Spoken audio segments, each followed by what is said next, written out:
कभी आपने सोचा है कि एक बड़ा आईएएस अधिकारी जिसकी एक साइन से जिला हिल जाता है, वो खुद ही झाड़ू लेकर एक सरकारी स्कूल में चपरासी क्यों बनेगा? सिर्फ इसलिए क्योंकि उसे सच्चाई देखनी थी। ये कहानी है अंशुल त्रिपाठी की, एक युवा, ईमानदार और बेहद संवेदनशील अधिकारी। उन्हें लगातार शिकायतें मिल रही थी कि जिले के सरकारी स्कूलों में न तो ठीक से पढ़ाई होती है, न समय पर शिक्षक आते हैं। बच्चों के साथ गाली गलौज होती है। मिड डे मील का खाना या तो बनता नहीं या घटिया क्वालिटी का होता है। जांच करने अधिकारी गए, लेकिन हर बार सूचना पहले से स्कूल तक पहुंच जाती थी। स्कूल सुंदर बना दिया जाता, शिक्षक समय से आ जाते, बच्चे लाइन में खड़े हो जाते, सब ठीक दिखाया जाता। लेकिन आईएएस त्रिपाठी जानते थे, सच्चाई कुछ और है। और एक दिन उन्होंने निर्णय लिया, उन्होंने अपनी पहचान छुपाई। सरकारी कपड़े छोड़ दिए, वर्दी हटा दी, गाड़ी को पर छोड़ दिया, पुराना कुर्ता धोती और एक छोला लिया और बन गए रामू चपरासी। सुबह सुबह वो एक सरकारी स्कूल पहुंचे।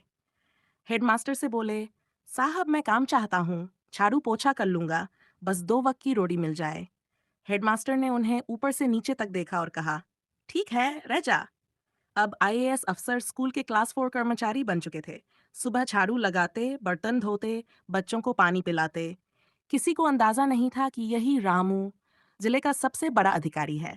3 दिन बीत गए और इन 3 दिनों में जो देखा, उसने उन्हें भीतर तक झकझोर दिया। सुबह 9 बजे स्कूल खुलता था, लेकिन 7 बजे तक आधे शिक्षक भी नहीं आते।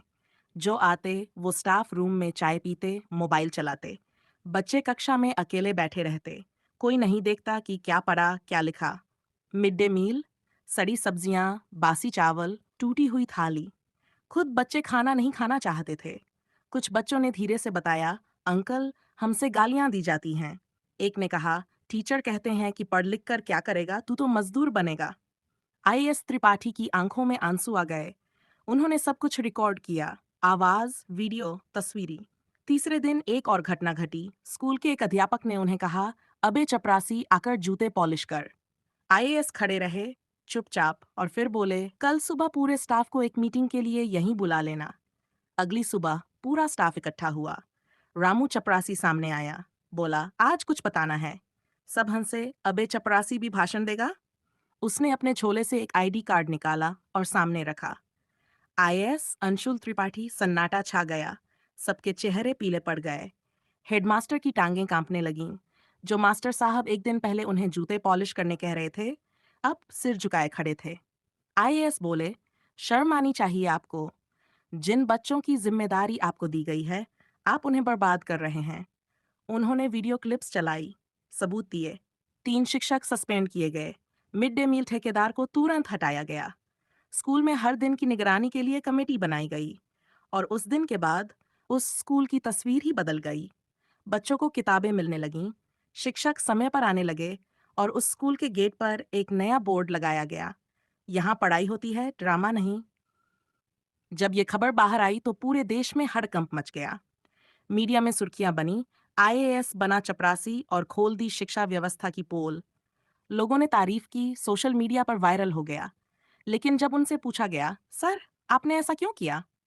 तो उन्होंने कहा, अगर मैं सिर्फ कुर्सी पर बैठा रहता तो मुझे कभी नहीं पता चलता कि बच्चों की दुनिया में कितना अंधेरा है। पर जब मैंने खुद झाड़ू पकड़ी, तब सच्चाई साफ दिखी। इस कहानी का असली संदेश है, बदलाव बाहर से नहीं आता। बदलाव तब आता है जब नेता खुद जमीन पर उतरते हैं। आज आप सोचिए, अगर एक आईएएस अफसर बच्चों के लिए झाड़ू पकड़ सकता है, तो क्या हम अपनी जिम्मेदारी नहीं निभा सकते? कभी कभी चपरासी बनकर भी क्रांति लाई जा सकती है। अगर आपको ये कहानी सच्ची लगी, कुछ बदलने वाली लगी, तो इस वीडियो को शेयर करें। कमेंट में लिखिए, मैं भी बदलाव के साथ हूँ। और हाँ, चैनल को सब्सक्राइब करना मत भूलिए, क्योंकि अगली कहानी शायद आपके शहर से हो।